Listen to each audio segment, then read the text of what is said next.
I don't think we should get too friendly, Willie. She's right. Let's have a snack now. We'll get friendly later. You got a cat? You eat cats? You can't eat Lucky. No cat eating. Not in this house. All right. How about a cat food can? I could use the roughage. I just wanted to let you know about my study group. Oh, don't be a fuddy-duddy. I'll be your study buddy. I'm about to embark on one of the great challenges of my scientific career. This work right here is going to change history. I think this is going to be our greatest mission. I don't have time to study. I'll never get into Stanford. I got big plans for you tonight. I got maps, I got charts. I'm going to see you through this because my credibility is on the line. It's at this point that you'll want to start taking the notes. Welcome to the Sitcom Study, the podcast where we contemplate the TV shows we grew up with and search for the truth and wisdom within the tropes and cliches. And today we have a lineup that is going to take us back to the dawn of humankind. What are we talking about today, Amy? Even before the dawn of humankind. All right, today we're talking about puppets. Yeah. Puppet-based sitcoms. This is a topic I have been campaigning for since the beginning of our podcast. You got your A.L.F. You got your Dinosaurs, right? There's just, I don't know, there's more than I even can name, but I feel like there's always been this little weird corner of the sitcom world or the television in general world that is puppets. What's your experience? What are your feelings on puppets? Some people are freaked out by them. Some people love them. What are we dealing with here? You know, I liked A.L.F. when I was a kid. I loved the dinosaur. I loved dinosaurs when I was a kid. I thought that was hilarious with the not the mama. I've done Avenue Q as an adult, so yeah, puppeteering is fun, but there's this sort of like weirdness, right? Like I loved Sesame Street and the Muppets growing up 100%, but isn't there this weird sort of like underworld literally because they're like these creatures of the dark that are the puppeteers, and aren't they all like a little weird? Isn't that the thing? Like if you want to make your life about a dummy, I don't know. You mentioned a few weeks ago on our Pee Wee Herman episode that you loved the Muppets, right? You were really into the Muppet Show. And interestingly, we're going to talk about some Jim Henson work, but not Muppets. And I think that's something that's going to come up is that what you're talking about, that uncanniness, that kind of creepiness, I think Jim Henson and the Muppets solved that in a way that most other puppet stuff, especially going back, a few decades, didn't. And so I kind of agree. I think that there is some creepiness in some of this. I've been thinking about it, and puppets and sitcoms are such a weird mix because in some ways, we always talk about how sitcoms kind of have one foot in the world of vaudeville and theater, and you got that live audience, and, we'll talk about how some of these shows do have the live audience and some don't, but puppetry and that kind of, wackiness and sort of weird pageantry is a good match for that.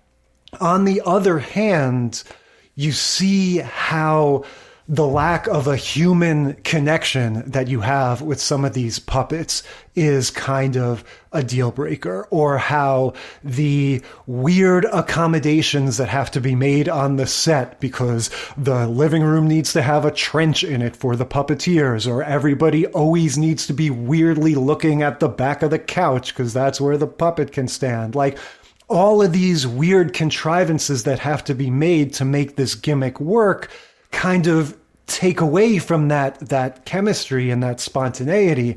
So I feel like it's this weird sort of like love-hate relationship between puppetry and sitcoms. Well, and then the other thing I think we'll notice as a through line through most of this, puppeteers and the characters that they create, I think there's this sense of, I know I'm doing something sort of childish, so I want to try and make it bawdy or a little over the top in these other ways. And so you'll see this tension where it's, the character is very adult or trying to like appeal to an adult sort of sensibility. And yet it's a puppet, so kids are really interested in watching the show. Yeah, I think that's a very acute observation because all of these shows are, in one way or another, playing on the tension of seeing something made for kids that's doing something not necessarily wildly inappropriate, but that's doing something that in some way butts up against that. And we should say, in our choosing of these shows, we tried to shy away from, we did have to narrow down. There are more than 4 puppet-based sitcoms. And so Cousin Skeeter, for example, was one that we were considering, but we kind of shied away from because it is a Nickelodeon, Disney Channel type show. And we just thought it would be more interesting to talk about these weird ones that kind of went for it in terms of having the adult themes-ish, in some cases, with the, childlike medium of puppets. Right, for sure. So we're going to watch the pilot episodes of Madam's Place, A.L.F, Dinosaurs, and Unhappily Ever After. Yeah, we've got some bizarre coincidences going on here because we completely randomly have been making our way through this 1982 year in pop music countdown bandstand thing. Solid gold. Don't confuse it with bandstand. Yeah, we've been watching this thing on YouTube randomly, and it has... So far, the only non-musical act has been this Madam puppet that I didn't know what the hell it was, but you were sort of familiar with it. So walk us through, apart from the sitcom per se, who's Madam? So Madam is the creation of a puppeteer named Waylon Flowers, and she got her start, Madam got her start kind of like Bette Midler, right? I think it was the 70s, right? She is performing like these sort of vaudeville kind of acts all around the gay clubs in New York City. She gets hired up in P-Town and Provincetown and gets a wider audience when she's performing up in P-Town. And then somebody Waylon meets somebody and they're like, man, you need to get out to Hollywood. Like this'll go places. This'll do something. And so he does. He moves across the country with his puppet act to Hollywood. And, by the late 70s, early 80s is on Laugh-In in 1979 as and has starred in other little things, has done some other stuff, but, kind of big break, Laugh-In, 1979, and then on to Solid Gold as one of these recurring characters that does some funny things. And that is when the idea of, hey, this is a marketable character, let me see if I can start developing a show. So this is almost like the Pee Wee Herman trajectory. This is like a character that's sort of, floating around orphaned from any particular show or movie or anything that's just kind of coming up in the world of theater. And people are like, this is funny. Put him on a talk show, put him on American Gold record. Solid Gold. What is wrong with you? The Solid Gold dancers are amazing. It's like you didn't even live in the 80s. Who are you?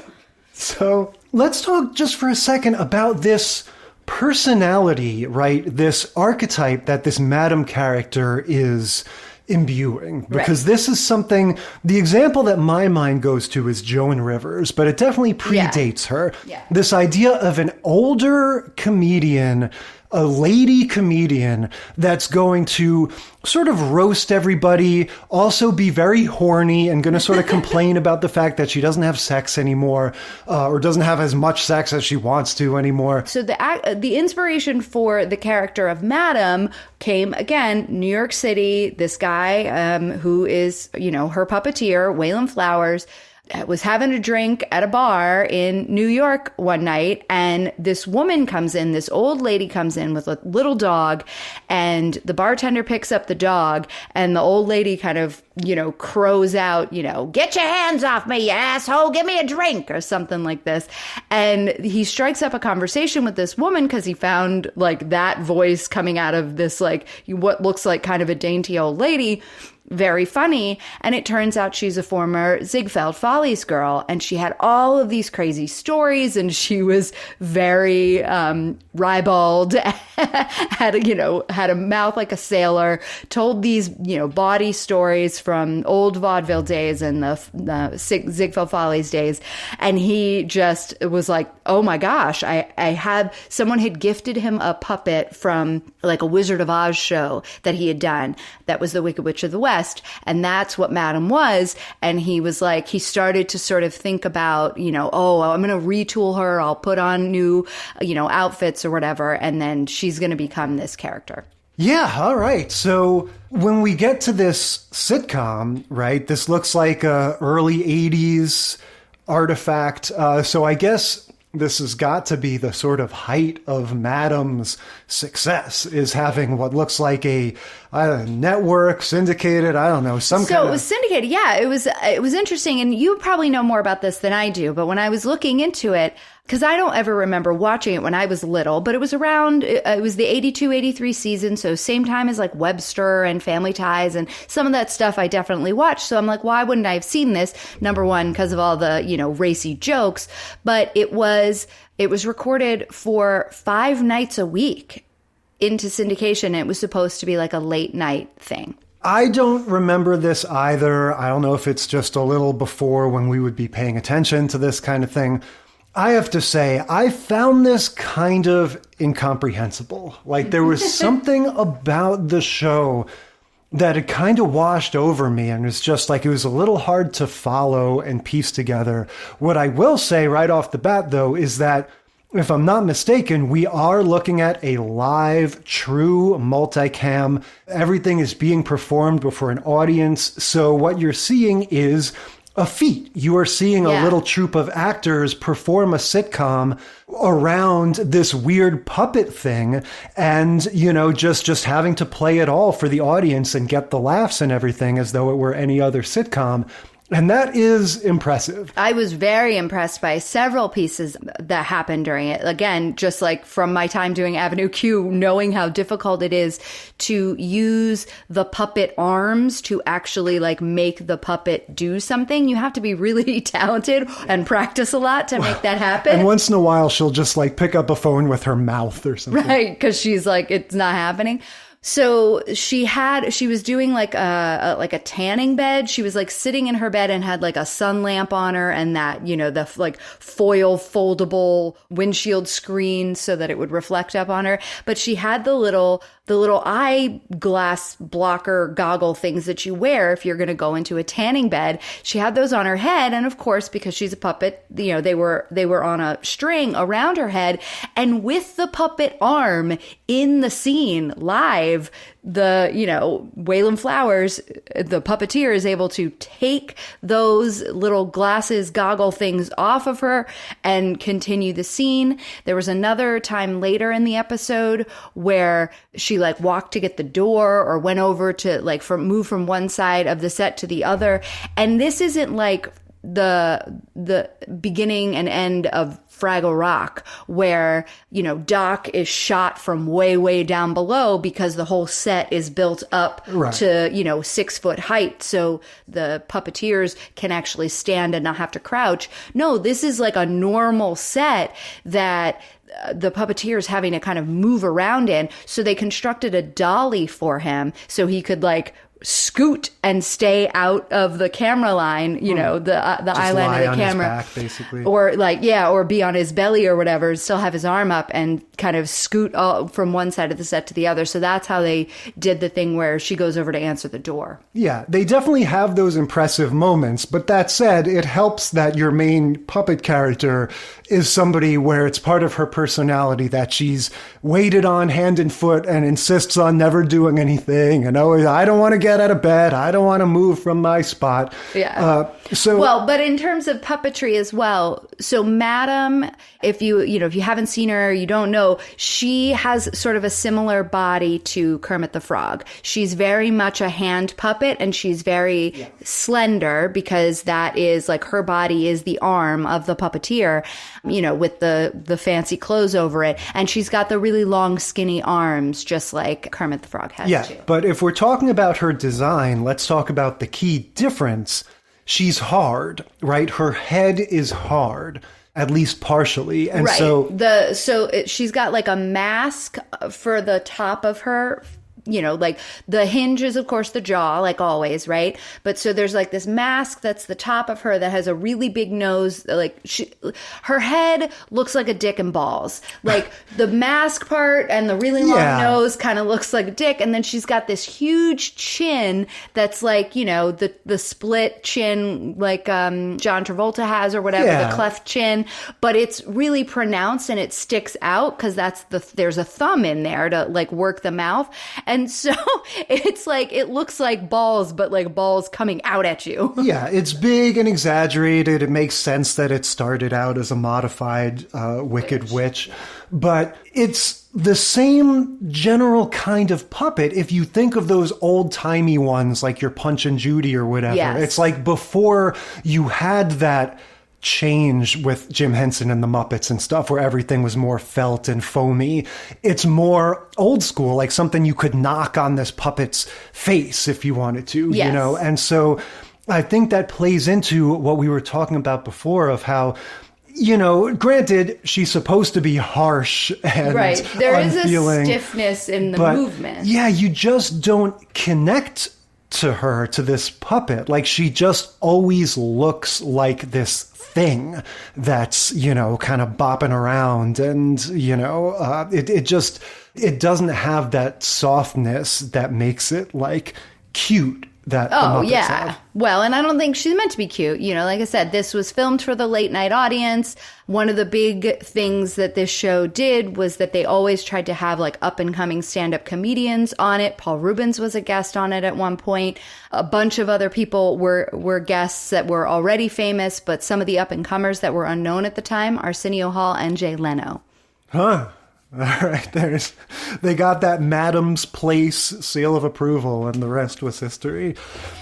So the show begins with an amazing opening theme sequence. I have to say, if you have no interest in anything else, I would look up on YouTube the intro to Madam's Place. It's just so surreal seeing all these shots of the puppet bopping around in these different circumstances.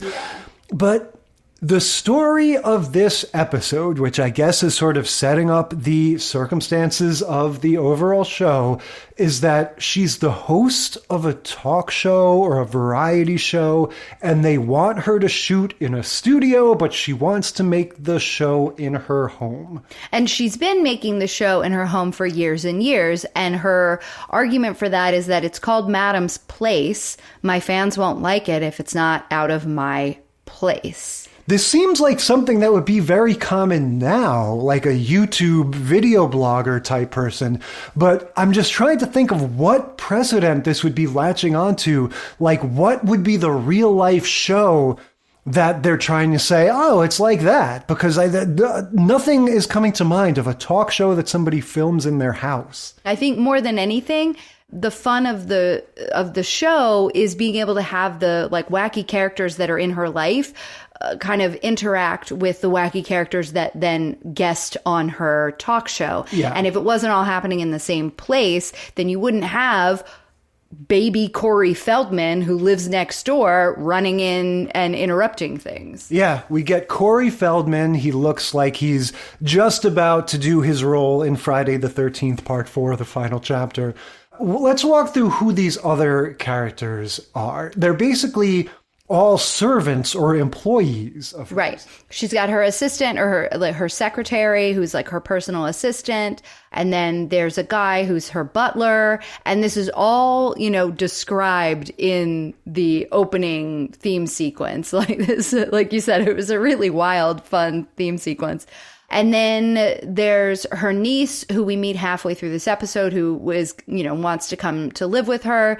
And she's, very over the top, sexed up. Like the first thing Madam says to her when she walks in is that the auditions for Lil Abner were last week. Yeah, she's a young sex kitten type that's, I guess, meant to give us lots of hilarious sort of contrasts because, Madam's going to be saying things like, how do you get those breasts so perky? Mine are like saddlebags. Yeah, yeah, except for she would say tits. And then she's like playing the dumb blonde for sure. So...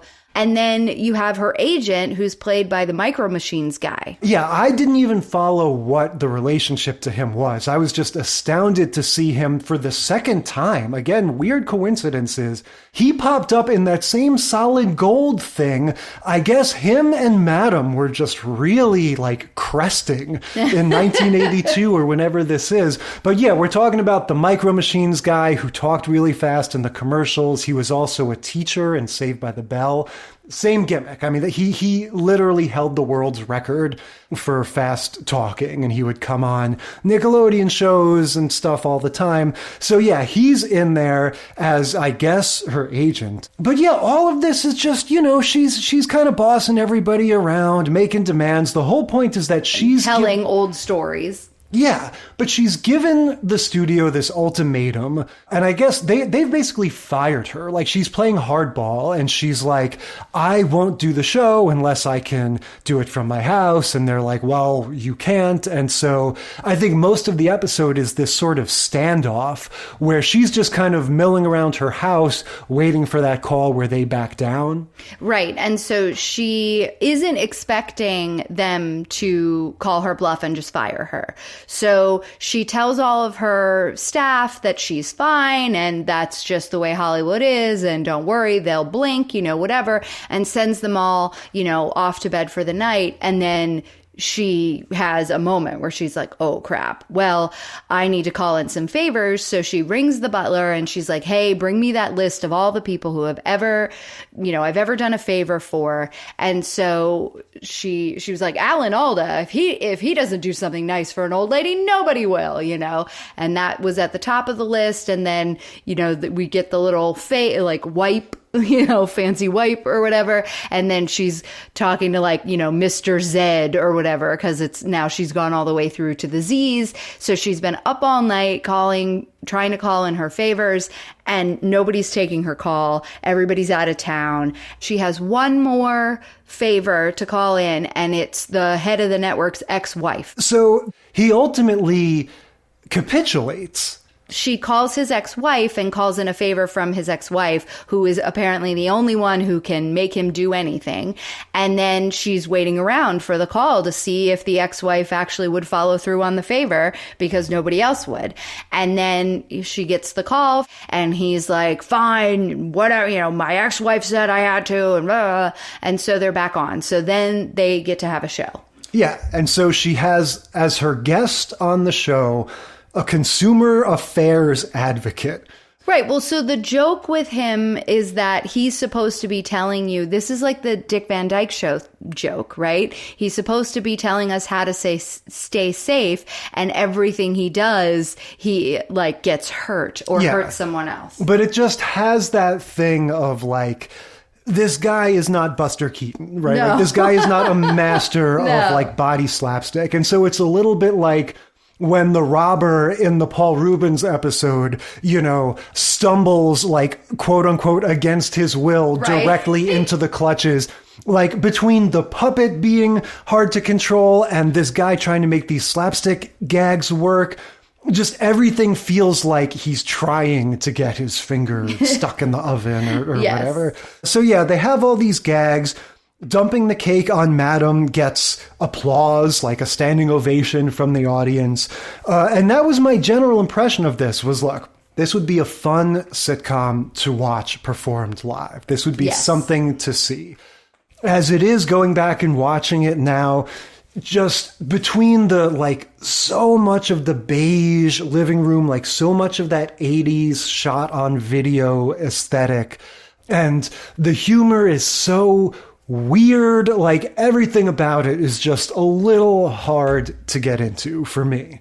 I mean, I was enjoying the little pieces for what they were, right? Like, I could definitely see they had a fun little moment where the assistant was trying to, like, you know, take dictation while the Micro Machines guy was talking as fast as he possibly could. And so, like, her glasses fall off and everything's askew.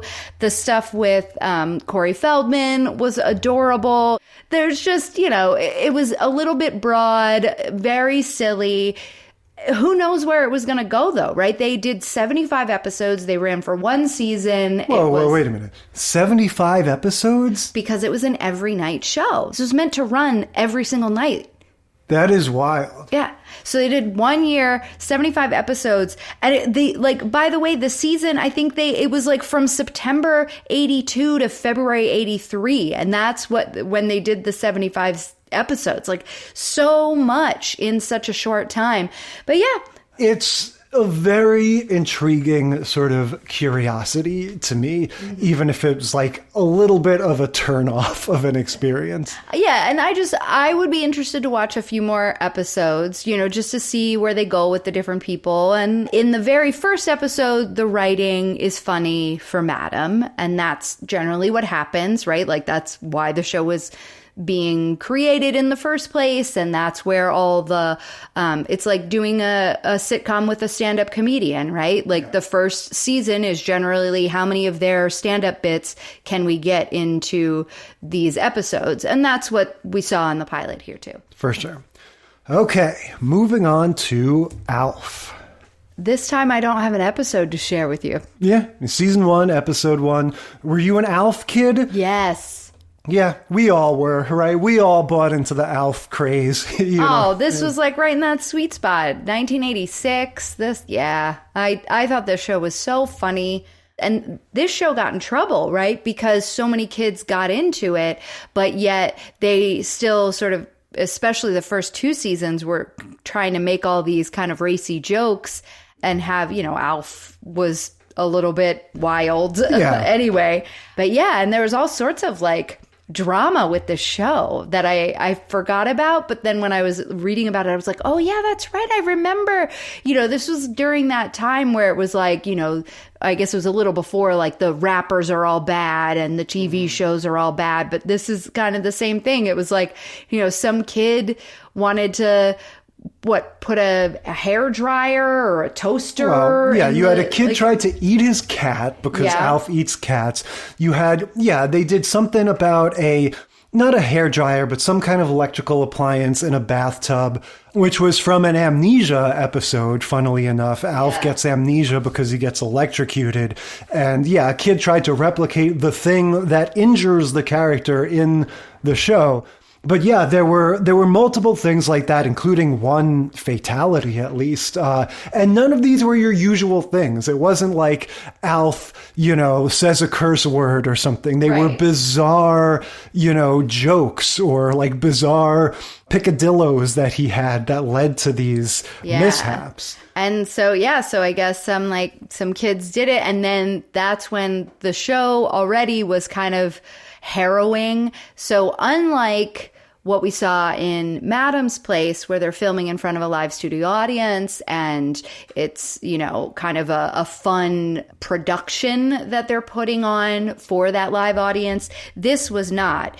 And this was unlike other episodes and unlike the whole Jim Henson world, where a single 20-minute episode would take 25 hours to film, and it was happening in super hot studio in these very dangerous conditions because of all the trap doors and stuff that you're seeing. And it had to do a lot with the puppeteer who played A.L.F., Paul Fusco, I think is his name.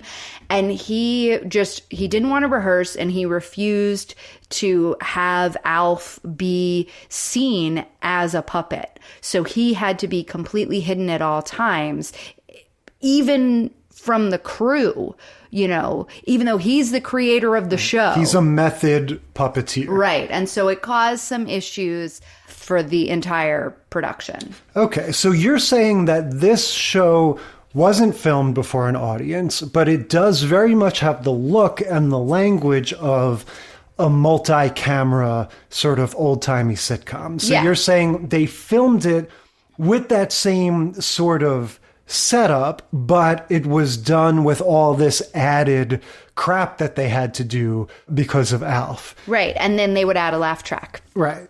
So if you're not familiar, the basic premise is A.L.F. is an alien life form, right? And it's a family sitcom plus A.L.F., right? This is your down the middle, what if a normal family had an alien? Just kind of like a funny version of E.T., but he didn't go home. He just stayed on Earth, and he talks fluent English, and his name is actually Gordon Chumway, and he's just referred to as A.L.F.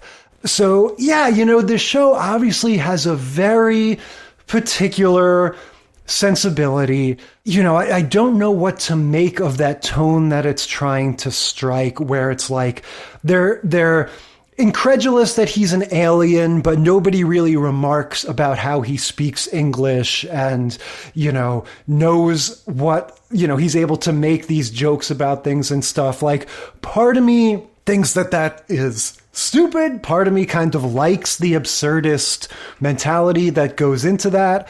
You understand how this ended up as kind of a punchline, kind of like, hey, remember A.L.F.? Wasn't that weird? Like, that's the sort of cultural take on A.L.F. now, right? Is it? I feel like, and it might just be our age, but I feel like everybody is kind of, A.L.F. is funny. Like, it's a good show. Like it. Isn't it being, I think Ryan Reynolds is bringing it back on his, like, weird channel that he has now. I feel like they've talked about A.L.F. reboots for many years. I had a friend that was in, like, a small underground comedy sketch group that did like a A.L.F. reboot, quote unquote, show, but it was obviously just their own little funny thing. But they got a cease and desist from the rights owners of A.L.F. Well, and so that the reason that A.L.F. didn't continue beyond its whatever NBC or whatever channel it was on beyond that run is because the guy who puppets A.L.F. is completely territorial over the rights to it. So there was some, the reason A.L.F. was canceled was that there was some sort of provision put into all new, production contracts that was whatever sort of characters or something that were created were then property of NBC and not property of the creators of the show. And that was when Paul Fusco was like, that's it. A.L.F. is canceled because I'm not signing over my character to NBC. And same thing prior to A.L.F. being on this network, there was a little bit of like Lorimer was bidding and Disney was bidding, and Disney wanted it to be Walt Disney's A.L.F. And he said, nope, it's Paul Fusco's A.L.F. He's mine. You can't have him. And so there's a lot of the things, I think a lot of the reasons we don't see more A.L.F. today is because it is sort of a one-way street to him through this one guy. No, well, I can respect that. But yeah, I feel like A.L.F. remains just, to me, this symbol of the 80s excess, like not financial excess, but like creative excess. That the way that we talk about sitcoms sort of jumping the shark in general, just, the way that things got so silly for a while, I think of A.L.F. as, a sort of quintessential example of that. But so this episode is a pretty straightforward origin story.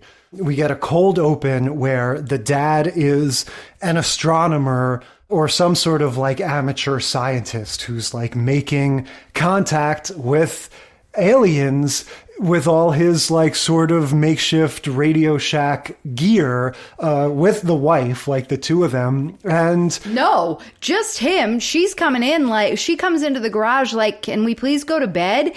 And he's like, hold on, I got a lock on something. I mean, we dive into the middle of a thing in this pilot in such a way that I had like whiplash. I was like, wait a minute, why does the mom hate A.L.F. from like jump, like before he even lands? She's like, I'm not gonna like this, and like the whole, like she's angry for no reason.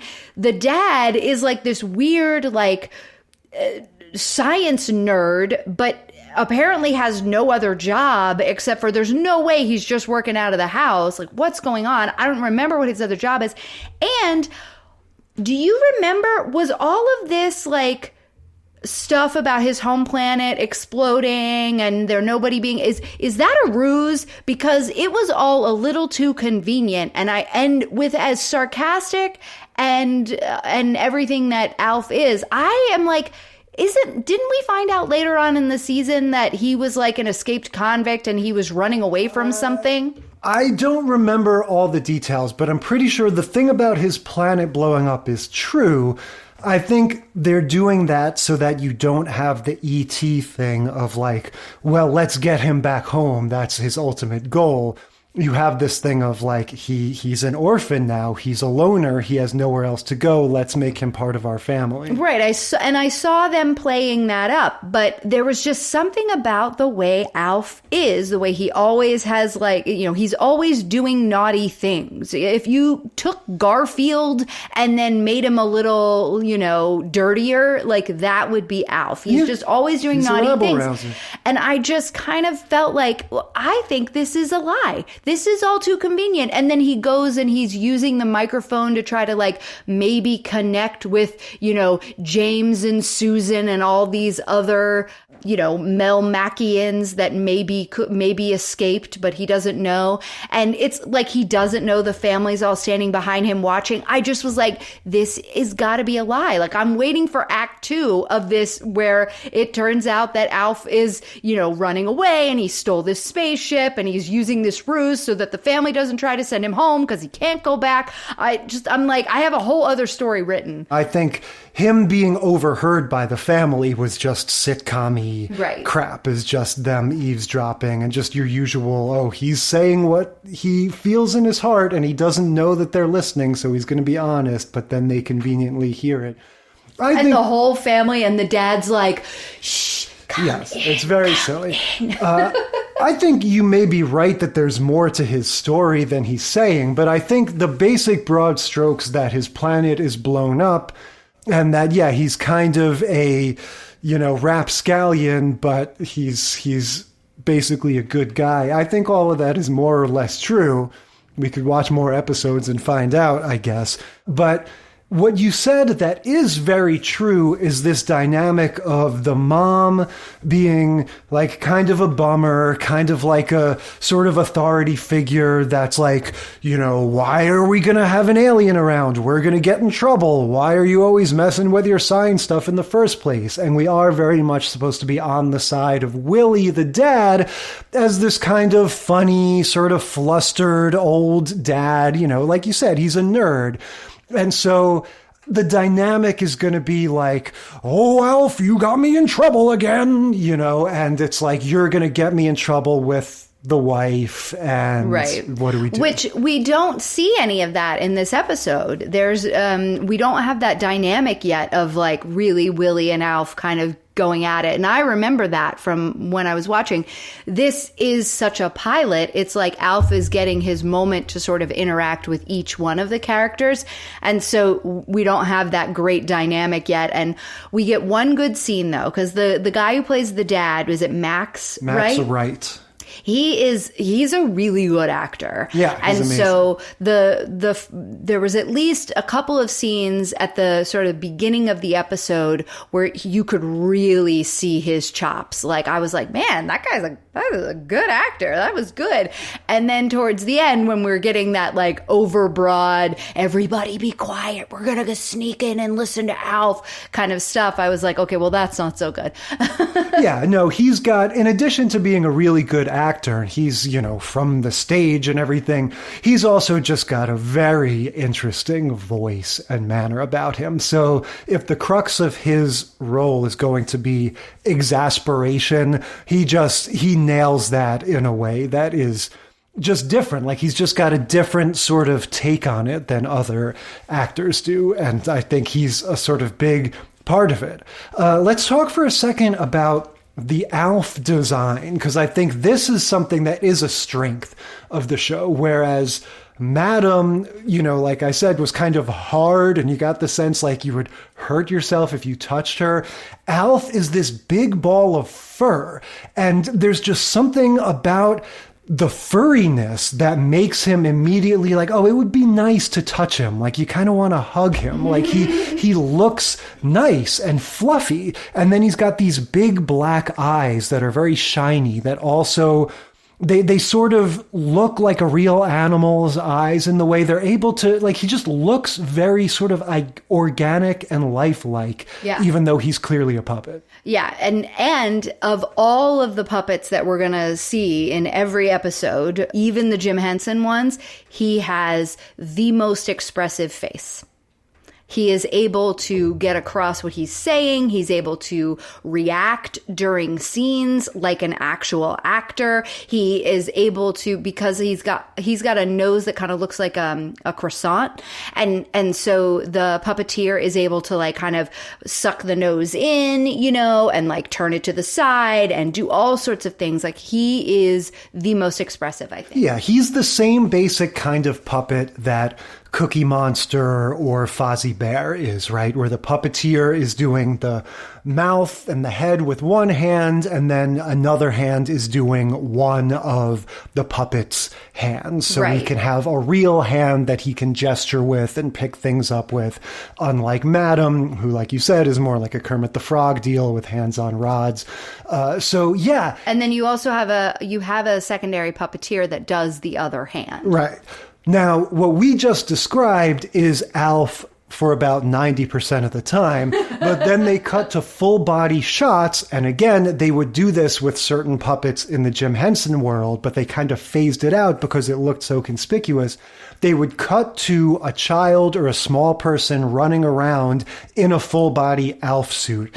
And it just always looks so weird. The dimensions and proportions of his body are completely different. And it looks like a little kid dressed like A.L.F. Yeah, and it's always a little jarring, and then you see him like scurry to the back of the set at one point and like climb up on a bench to look out a window, and it's so off-putting, like yeah, because he just moves so differently. You're normally used to seeing something that's completely stationary, where all of the movement is in the top of him, and he's completely cemented on his bottom half. And then, like you said, the word scurry perfectly describes it. When you switch over to these full body shots, it is just this little person scampering around. Yeah. But yeah, we get this origin story. The family's kind of going back and forth. What do we do about A.L.F.? He seems kind of fun and we kind of like him. He's winning us all over one by one. Like you said, he has scenes with the individual characters. He wants to eat our cat. That's one of his funny quirks, but we convinced him not to. He's obsessed with cats the way Garfield is obsessed with lasagna. I think that's such a funny parallel. But before we go forward, we need to talk about how he gets his name A.L.F. in this episode, because I forgot it, and it made me laugh out loud. Okay. Right? Because the little boy, right, there's two kids. There's like a teenage girl and like an elementary school boy. And he goes, "It's an alien." And the dad goes, "It's an A.L.F.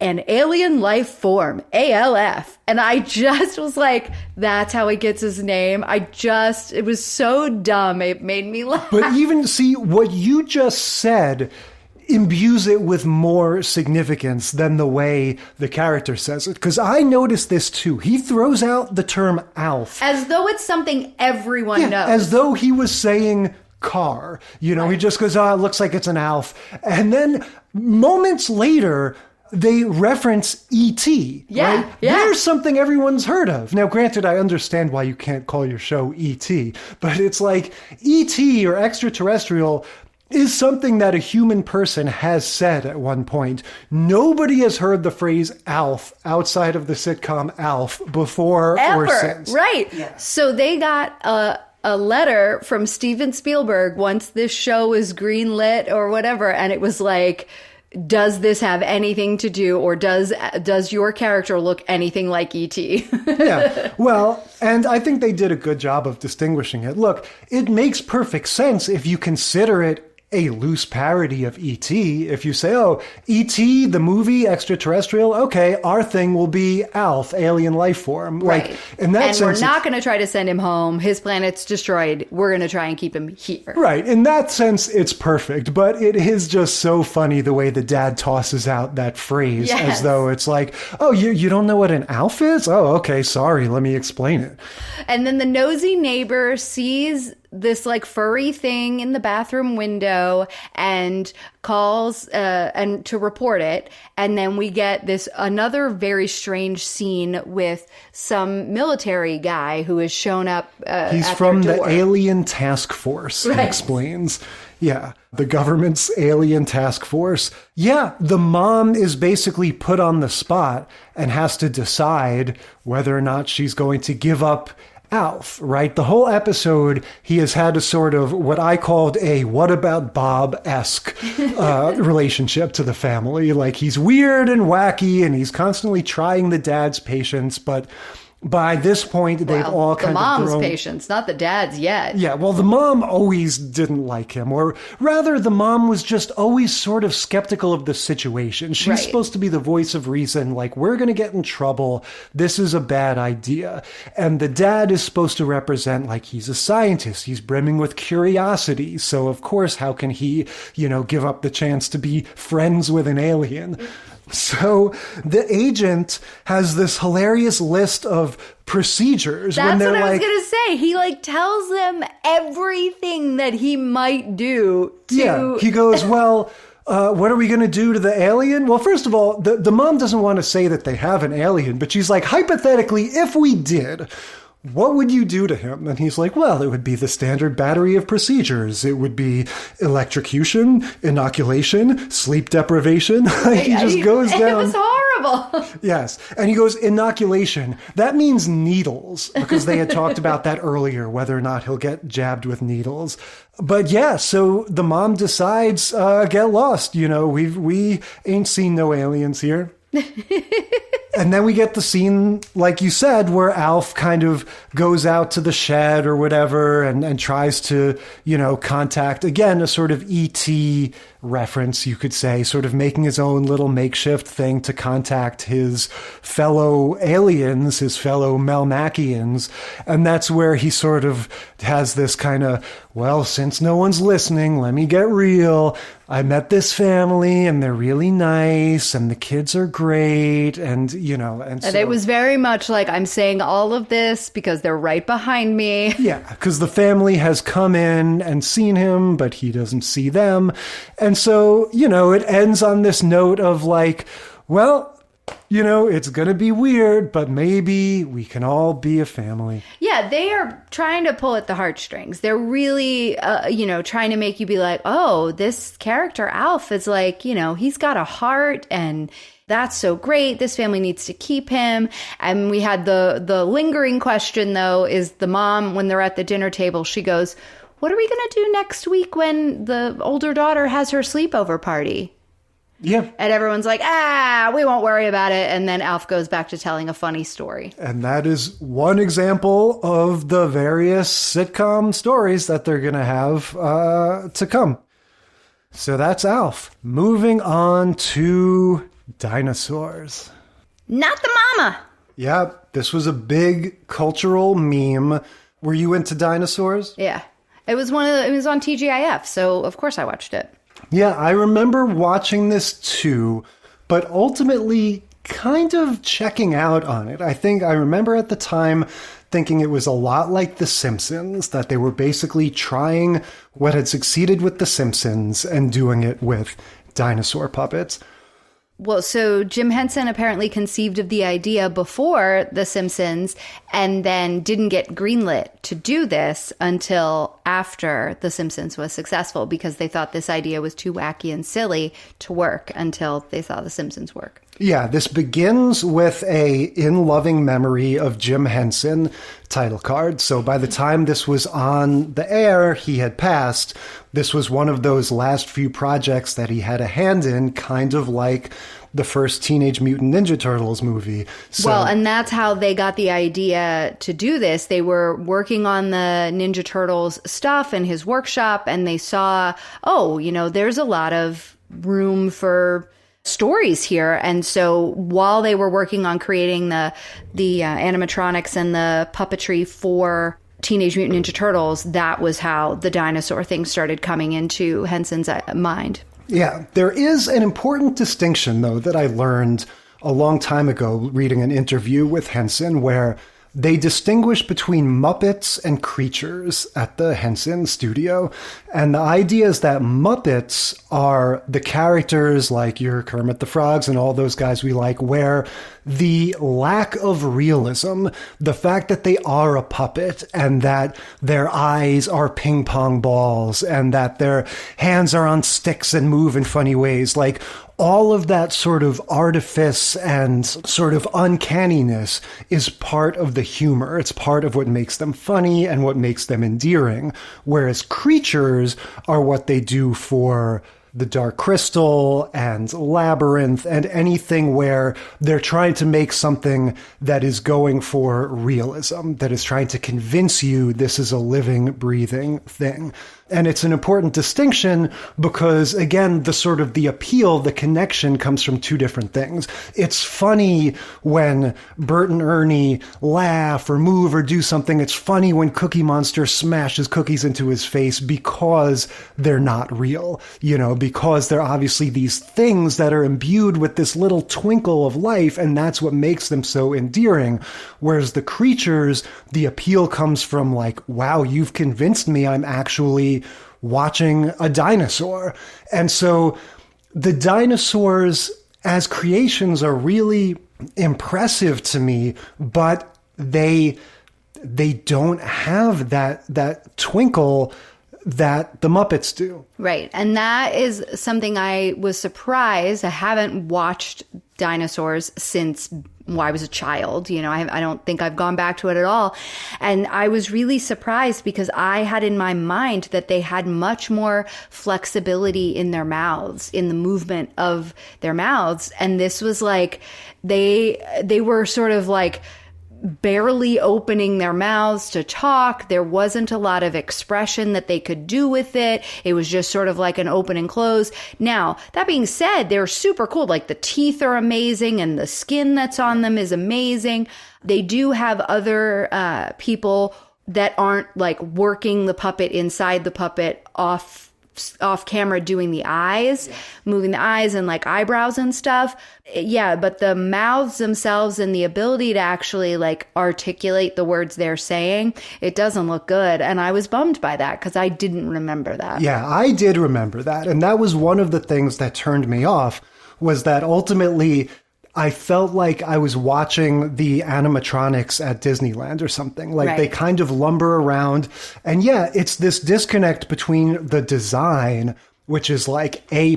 They look amazing. The boss character, when we get to him, the Stegosaurus, like he looks incredible. But the movement, nowadays it's so easy to criticize CGI because it is kind of a bummer that everything is done on a computer now instead of having, the old-timey craft of puppetry and stuff. But you see the limitations of these creature effects where it was just so stiff and they don't feel organic. And so you're just always aware of that gimmickry. You can never really get into it. Yeah.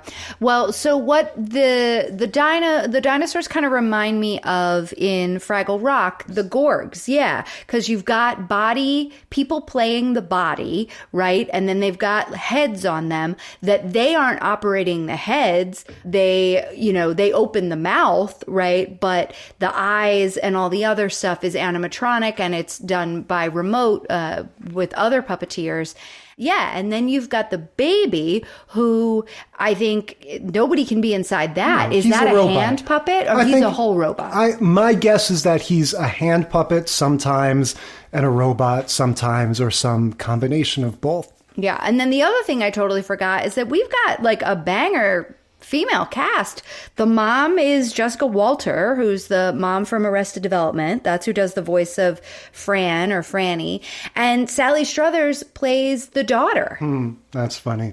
Yeah, so this is definitely shot single camera like a movie. We're not going to mess around with any fake laugh track or anything. Again, we're modeling after The Simpsons, which is same thing, sitcom, but no laugh track. And so we're going to get these little sort of movies playing out. So here's my other sort of overarching criticism, observation, question. As an animator, I spend a lot of time thinking about movies with anthropomorphic animals, right? And there's a sort of spectrum in my mind where on the one end, you have stuff like Bambi or Finding Nemo, where the animals are animals and they talk. We get to hear them communicate, given voice in a language we understand, but they actually behave like animals. They live in a forest or they live in a sea. They do what animals do. And the story is a story about Bambi, a deer, doing deer stuff, or Nemo, the fish, doing fish stuff. And then on the other end, you've got stuff like Zootopia or Kung Fu Panda or Shark Tale, or things where the animals are walking around wearing clothes, driving cars, going to a shopping mall. And it's like, why are you making a movie about animals if everything they're doing is what people do, right? So this is something that I always kind of grapple with. You know, you have these things like American Tail, for example, one of my favorite, that's like sort of in between. Like the mice kind of behave like mice, but they wear clothes. How do they do that? You know? And so with this, what I was constantly obsessed with is the main arc of this story is the dad wants to buy a 90-inch television. You know, the daughter wants to buy sweaters. Like, everything about this seems to be a story about people who look like dinosaurs, right, not dinosaurs. And they talk about it a little bit though, right? Because Earl Sinclair, is that his name? Mm-hmm. The dad is having this sort of like midlife crisis, right? Yeah. He is, you know, he's telling his newborn son about when the dinosaurs didn't have families and how his ancestors lived in the woods and you would sleep under the trees and, you know, eat their young and that kind of stuff. And so they didn't live in these ways. They didn't have jobs. Right. And so he, you know, he's telling his son this story. And then we also see him going to work and talking to his friend named like Roy or something. Yes. And his job is a normal human job, like construction with bulldozers. Yeah, and he's stuff. A tree pusher. Like they don't even do what the Flintstones do, where they go, oh, let's come up with the prehistoric version of a television or a bulldozer or whatever. Everything is just modern human stuff. Right. But it's that they're the most, the joke is they're the most advanced life forms on the planet. And they're the ones who have created all of this. And we get a funny shot where he's like looking out the window and you see a caveman and a cavewoman who have created the wheel and then are so dumb that they crack it over their head and laugh because, you know, those mammals are silly and stupid and haven't evolved to the way we dinosaurs have evolved. And that's sort of the take of it.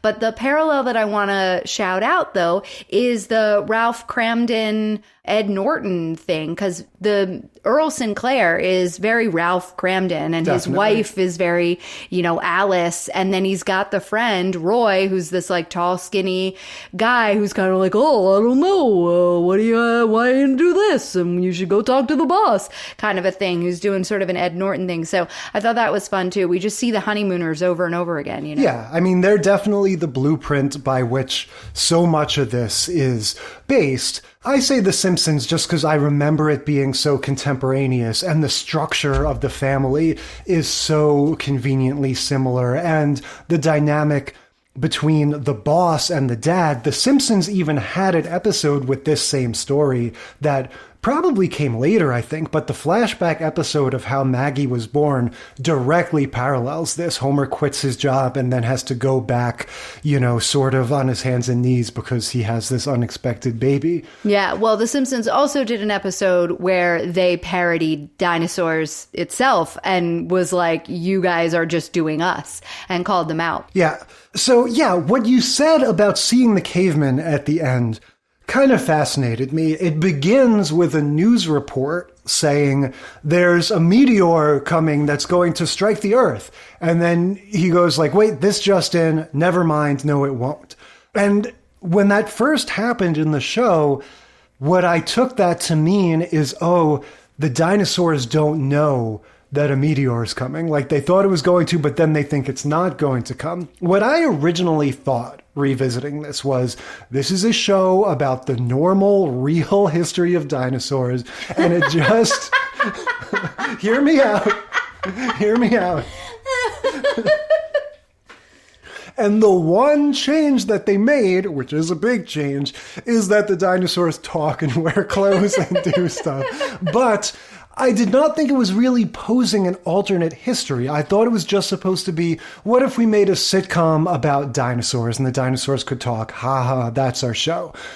And so when they first show that, the news thing saying the meteor is coming, wait, no, it's not, I just took that to mean, oh, we think it's not coming, but their doom is still impending.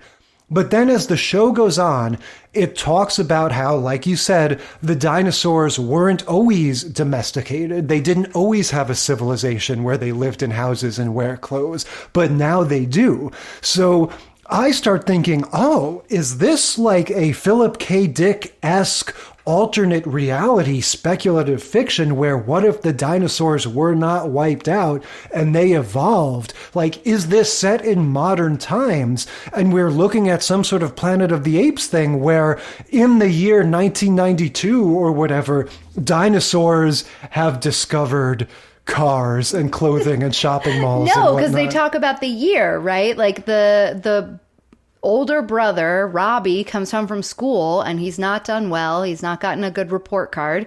And he's, the dad's mad at him and he's like, well, math doesn't make any sense. This year's 6,600,000, da, da, da, da, da, and 3. And next year's 60,600,000, da, da, da, da, and 2. And he's like, why are we counting backwards? That's stupid. Yeah.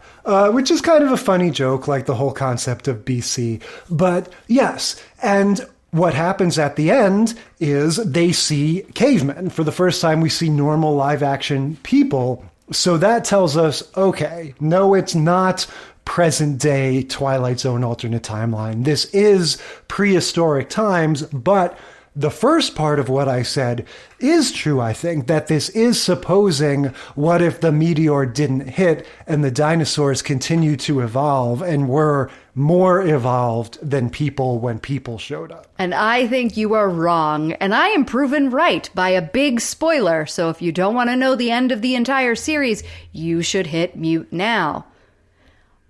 The last episode of the entire series, the meteor hits. Okay, so the meteor does come. So, all right, so in that case, my original gripe stands. Like everything I've been saying, I've been trying to challenge the idea that this is dumb because the dinosaurs are wearing clothes and watching television and having stories that are just normal people stories. I was trying to give it the benefit of the doubt of, no, this is posing this alternate thing where they evolved further than they did in real life history. But you're saying, no, my first instinct was correct. This is just going, ha, what if the dinosaurs had a sitcom and they talked? Right. What if the dinosaurs come and they talked? What if we don't care anything about the actual history of the Earth and we say we're in 66 million something BCE and there's also humans in caveman at that time? Because we know that that's not true as well. So then, I think this is kind of dumb. Like, they're not doing well by their premise. If the idea is it's a sitcom about dinosaurs, give us something about dinosaurs. I mean, does it does it have to be though? Like, can it just be dinosaurs are, this in the same way that like A.L.F. Oh, look, what if a family had A.L.F? What if a family was dinosaurs? What if a family had a robot? But that's the crucial difference, is that with A.L.F., you have Max Wright and the rest of the family. You have human beings to play off of him, just like you had in Madam. And in this one, except for the little cameo by the caveman at the end, we are looking at only these big, stiff puppet costume things. And yeah, I think that's why I checked out back in the 90s and why I kind of mentally check out now. It's like, yeah, if what you're saying is true, then yeah, this is just any old sitcom. I'm just getting a lazy, tropey show. And I don't get to look at real people giving performances. I get to look at, something that looks like it should be in a ride at Disney World. Yeah, I think the reason it was a little sort of, cultural thing for a moment was that the baby was so funny. And then they brought in music. So they did songs in this show. There was like, not even necessarily musical episodes, but, the baby had the big song. And then that baby became like, and the not the mama and hitting them with the frying pan and all of that stuff. Like there was none of that in this episode. So we're still early days yet. We didn't get to see that baby became their Urkel, not definitely. the mama was the, did I do that? Like that it was a thing there for a while. And then it went away and all of the other stuff that went along with it dried up. They were in talks. They were in development for a movie. They had, there was a board game. They were in development for another board game. There was like all this stuff. And then it was like, oh, everybody's over, not the mama. Okay. And then it was gone. And I guess if I want to be really generous, I could say the baby being born fully verbal is funny. Like that's a good joke. I don't know if that paved the way for Stewie Griffin, but the fact that he comes out of his egg just going, I'm the baby, brand new, fresh as a daisy, gotta love me. Like that's a funny idea. I guess you could say, well, that's because dinosaurs, they're different than mammals and they gestate inside an egg. And so, maybe that's a way that it's tying it into being a dinosaur instead of a person. So it's getting something organic from the premise. I don't know. But I think you're totally right. The baby as the breakout character was really the only sort of claim to fame this show had, which is pretty weird considering how everything is. Gotta love me. Big purple eyes, I'm very cuddly. I mean, I remember the song to this day. It was a thing. Yeah, I mean, look, I don't hate it, but again, I just feel like if you're not going to make any effort to work in dinosaur stuff into your story, if I'm going to be watching a show about a dad that wants a 90-inch television, I think I'd rather watch a human dad that wants a 90-inch television. I mean, it is surprising, though, to hear you, a very big Jim Henson fan, to just, like, tear this to shreds and not be into it. Well, again, we got the guy who plays, Gonzo and Boober and Dr. Bunsen Honeydew, as the dad. To be clear, we're talking about one guy who played those three things, yes, who also did a voice in those things. The puppeteer, what's his name? Dave Gells. Gells. Yeah, and I love his work. He plays Boober, like you said, one of my favorite characters ever. Look, all I'll say is that I don't think that Jim Henson had a huge creative hand in this. This is his studio. This is his, his stamp of approval. And like we said, the design of these creatures is amazing. But I don't think Jim Henson said, I have an idea. Let's make a show about a dinosaur that wants a 90-inch television. I don't know. Maybe he did. Yeah, so this first episode is, like we said, if you've seen the Simpsons episode where they flash back to Maggie's birth, it's the same thing. The dad is telling the baby the story of how the baby was born. So it's like, a couple of years prior. And the dad quits his job. He meets a little, wombat creature named Arthur. The whole thing is about And again, if I'm being generous, I could say, well, this ties into the premise of the show, of them being dinosaurs. The dad is having this crisis where he's like, maybe we shouldn't have moved into houses and become domesticated. Maybe I miss the wild times when we were back in the forest. And his little wombat friend says, well, I have a family, and, the family is the only thing that really, gives me any meaning and significance, because I'm in charge of my family. I'm the king. They look up to me. Yeah, and he was all upset because his family was gone. They were lost because somebody pushed over his tree home, and that's what the dad does for a living. He pushes over trees.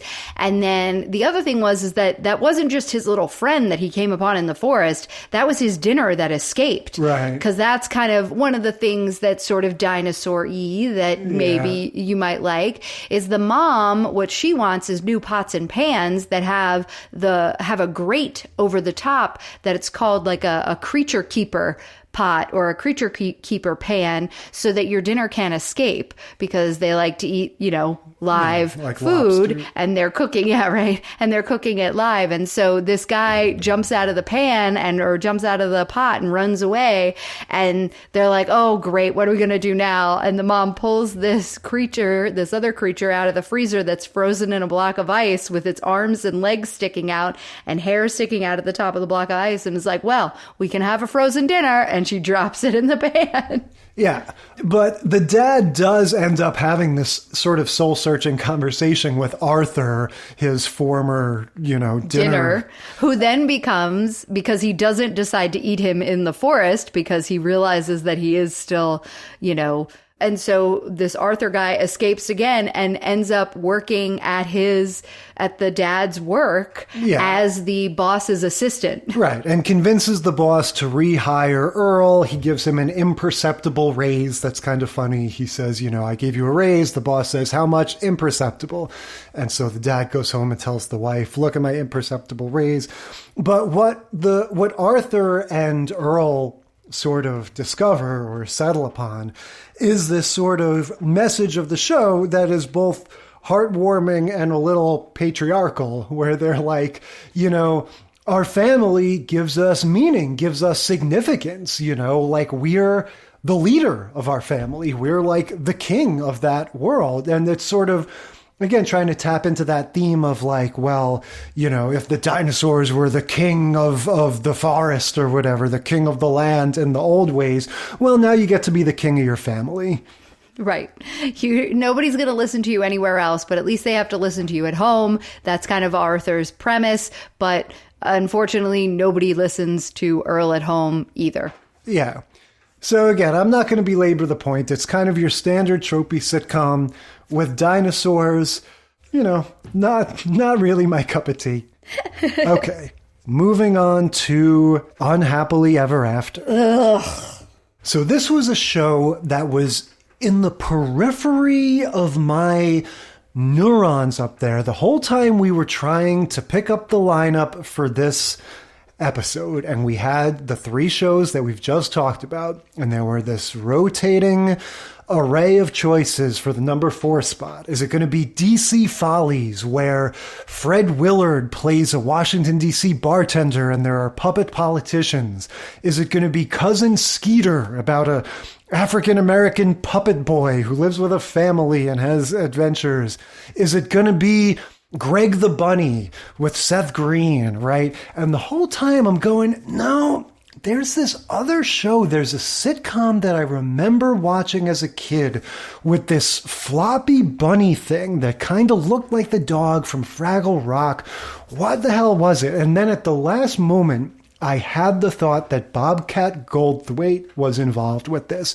So I Googled Bobcat Goldthwait puppet sitcom, and sure enough, Unhappily Ever After. This ran for 5 seasons on the WB. This was the show I'm thinking of. Yeah, I don't know. What can you say? What can you say about Unhappily Ever After? It's a feel-bad show in the style of Married with Children. Yes. That is what it is. They have an oversexed Nikki Cox, who would go on to do much of her career as oversexed.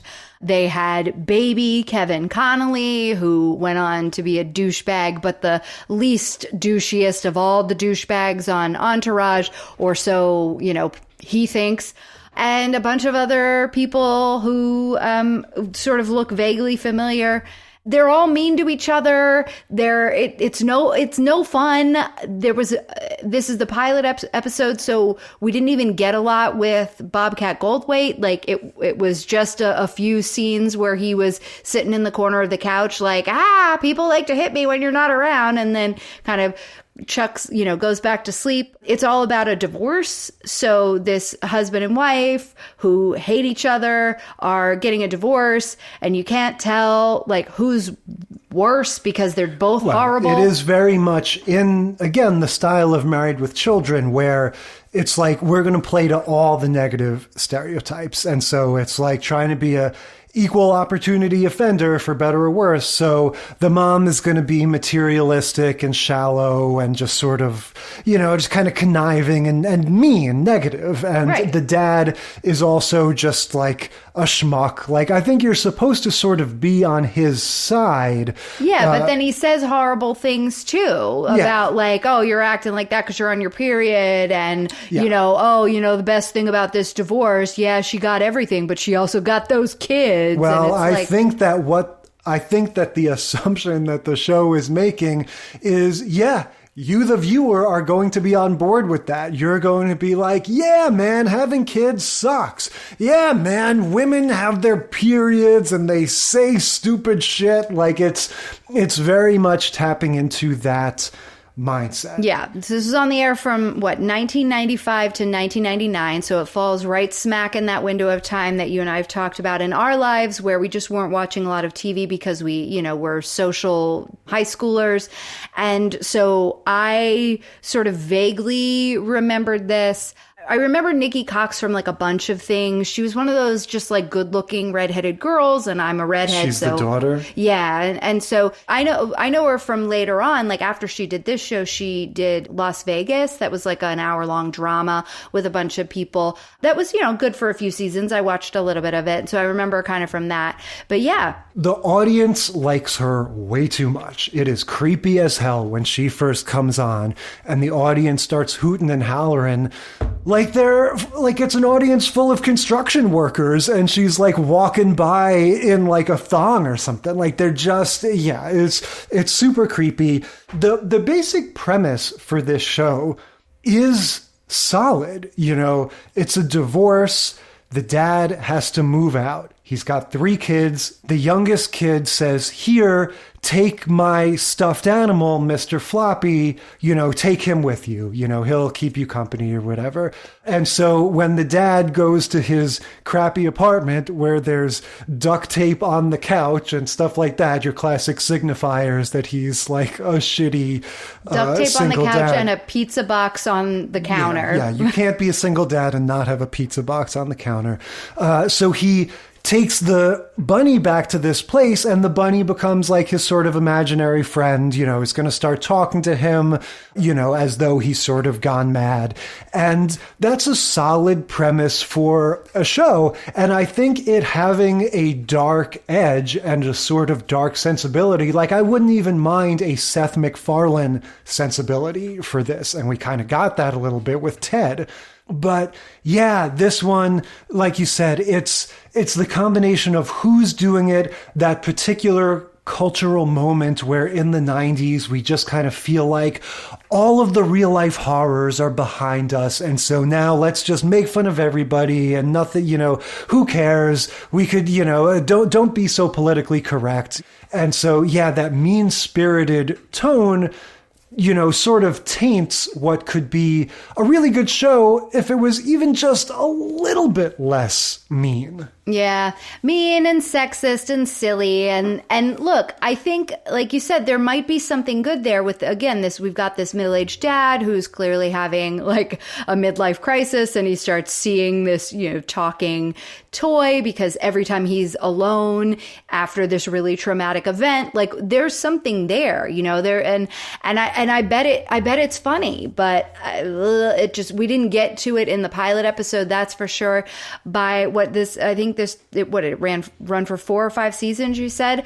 Yeah. Nikki Cox became the breakout star, the oldest daughter, and so she ended up being the co-star. Like, it was her and the puppet, and, not even really the dad so much anymore. I mean, but he was still around once this series got rolling. So that is the kind of thing they were going for. They were aiming for this sort of teenage boy audience that watched the WB, I guess. Yeah. She says, as we're sort of getting to know her character, she says, "I choose to save my virginity, ...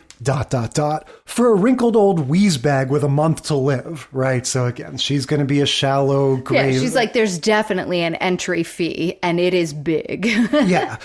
There's a joke when the dad comes into his empty apartment. He says, "I heard the immigration department did a sweep yesterday." That was a thing in the 90s, I feel like, the sort of, don't ask them for their green card or whatever. Yeah, and he made an earlier immigration joke, too, about people, dying in the Rio Grande just to have the opportunities that he had or whatever, that his wife is now stealing from him or something. Yeah, like you mentioned, there's a joke later where the mom says something he doesn't like. He says, "What did you do? Get your period and run right over?" So yeah, my note was, this makes Married with Children seem heartfelt, seem sentimental. Absolutely, it did. And yeah, I mean, whatever. Look, we don't want to be like total prudes. Again, I'd be fine with a spiky sort of sensibility, but this show just has a kind of unfunniness. We went through the basic plot, right? It sort of sets you up as, okay, so this is what it's going to be. This dad is living by himself. He's going to have his 3 kids coming over from time to time, sort of like Mrs. Doubtfire, but instead of being in disguise as their nanny, he's going to have a imaginary puppet, or rather a, stuffed animal that's real, but in his imagination talks to him and sort of goads him on or makes fun of him or whatever the plot calls for. Yeah. And I mean, so the show itself, like the series run, is wild, right? So the dad we don't see it in the pilot episode, but the dad is an alcoholic and schizophrenic. So the reason, like, we find out later on that the family is kind of like whatever about the dad is that he actually has like these huge problems, and then he's the only one that can hear this bunny talking to him. So that's all wild. He and his wife, who they're getting divorced in this first episode, like, he moves back home in season 2, and it's even more Married with Children because they're like hating each other and yet still living with each other. And then in season 5 get divorced again. Like, finally, the wife sort of always has boyfriends on the side. She's always sleeping with somebody else. She's always dating somebody else, even during the time when they're married. She dies at some point and haunts the family, like, or is that just like some schizophrenic stuff because she is haunting just Jack? Like, it's so wild. The whole thing is crazy. So it's, more power to him that it lasted for 5 seasons. Many sitcoms don't.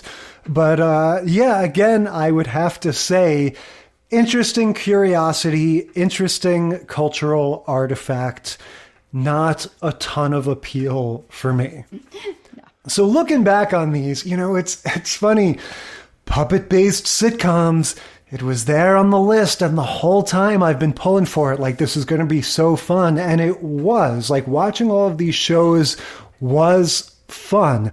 And these are all obviously shows that do not cross over with any episodes we've done yet, but a lot of them could because, especially ones like A.L.F. and Dinosaurs, they are tropey. Oh, and A.L.F. will 100% appear on other episodes. They, like, that show, their very special Christmas episode is a sight to behold. Oh my God. Well, yeah. That one we watched sort of by accident one time, and it involves a little girl dying of cancer and, some pretty heavy stuff.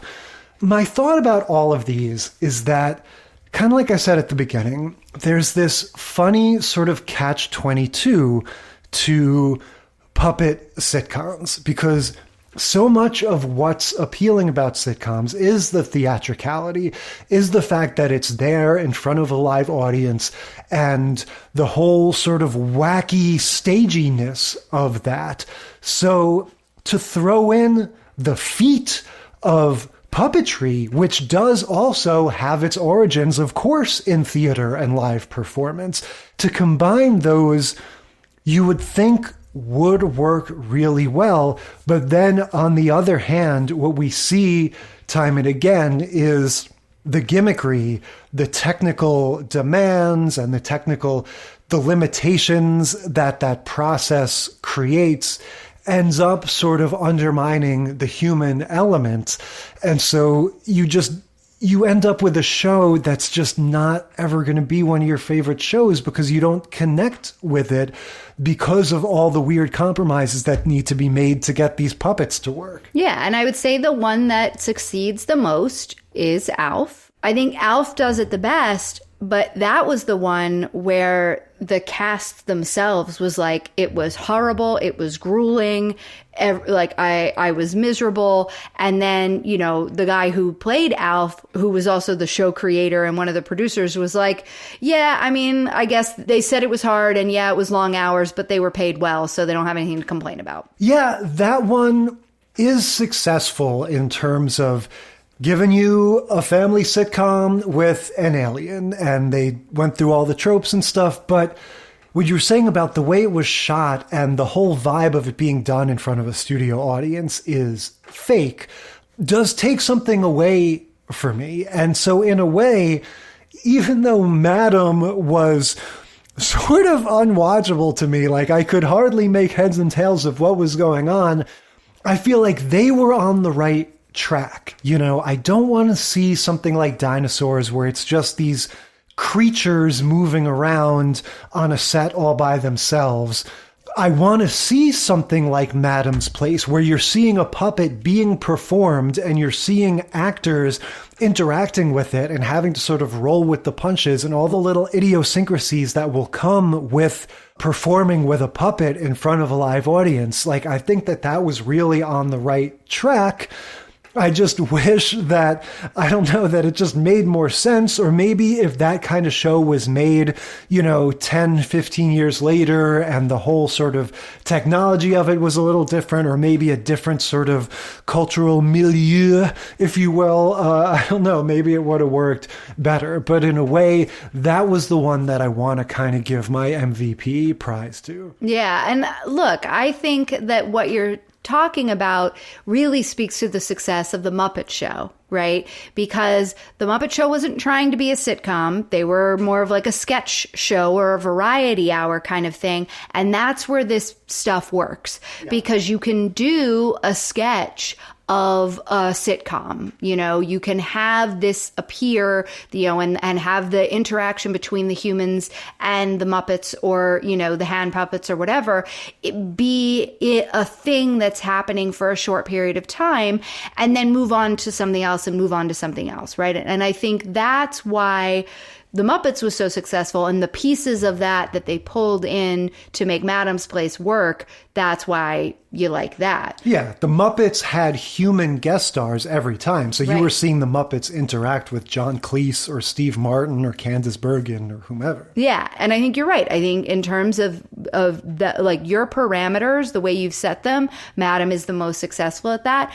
But even if A.L.F. was a pain in the ass to shoot, and even if the guy who works him is a little too, full of himself or whatever, full of A.L.F., that show has it has the nostalgia place in my heart almost as much as some of the other ones. And then the baby does too. Like, it's that, like, childhood iconography for me. So for those reasons, even though neither of those episodes were really great episodes, I think A.L.F.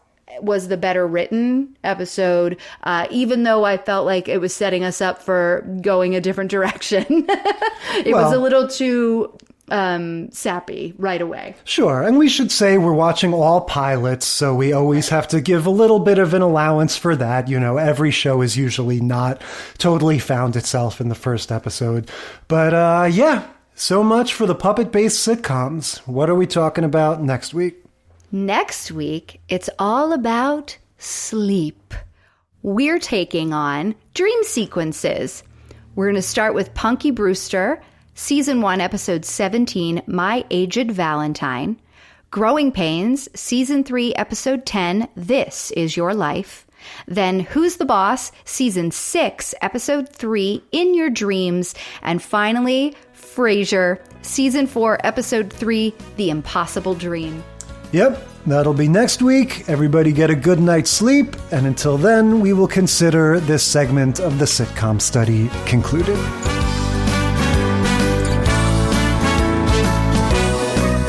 Thank you for listening to the Sitcom Study.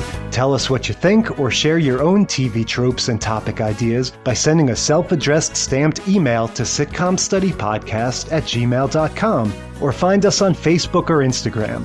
And if you like the show, consider leaving a rating or review on your podcast app. It helps us boost those precious Nielsen ratings. The Sitcom Study is recorded in front of a live studio dog.